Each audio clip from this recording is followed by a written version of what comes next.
All right, guys, we'll go over our side lying shoulder internal rotation hold. So we're going to get into a good side lying position. We're going to bend or hinge at the hip here for a good 90-degree angle, stacking the legs. You want good spinal alignment here, so double chin. Rib cage pulled down the belt buckle up to rib cage, so that's that posterior pelvic tilt we're looking for. Decreasing the space here between my hands, okay? Okay. I want to maintain this throughout. A lot of times what I see people do is when they're going through the drill, they end up flexing their head because they want to look at their hand, I don't know, closer. Keep that head back so that we have good spinal alignment. Okay, so from here, shoulders are pulled back towards the spine and then down to tuck them in the back of your pockets. This is always going to help you maintain contact with the floor with the back side of this shoulder. Always want to make sure we're in contact with the floor with this one. Again, what I see people do is they're trying to get in a greater range of motion and they're cheating it by bringing this, or letting this shoulder pop up and move forward. And we don't want to do that, okay? Now with this arm, we're going to start out so it's 90 degrees with the body and then just back off 5 degrees or so, okay, or decrease that angle. And then we're going to go 90 degrees with this, with the arm. Okay, so from here, let's go into internal rotation. So big breath in. Exhale will match our breath with the movement. Internal rotation, go as far as you can. Okay, this is my active control. I'm going to take my top hand here because we're doing holds. I'm going to take my top hand, let the weight of it, I'm going to place it kind of in the middle of my forearm, and let the weight of my hand just kind of get me into a greater range of motion. Okay, so this is my end range. Okay, it's now passive because I'm using this top hand to get me into this end range of motion. What I'm going to do is create full body tension. Okay, we're going to start by big breath into the belly. Exhale, pull that belly button down.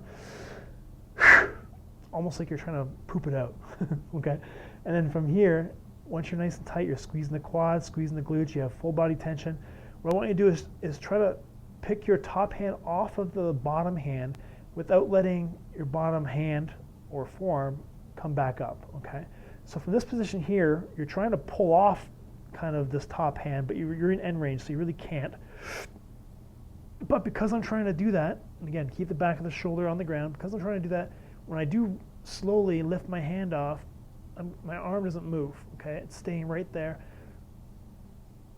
Hold for 5 count, place that hand back on top of the arm, okay? Relax. Let's reset and do another one. Big breath in, full body tension. Okay, when you're ready, go ahead, slowly lift this hand off. Not letting that left arm travel up, and then place it back down, okay? I'm gonna really give it for this last one. So I'm gonna take another big deep breath in, exhale, and kind of push myself into a greater stretch here, end range stretch, okay? This is gonna be a tough one. Okay, from here, full body tension. Okay, 3, 2, 1, don't let the shoulder come off the ground. It wants to. I pick my hand off. Hopefully this arm didn't move. And then place the top hand back down. Let's go one more time.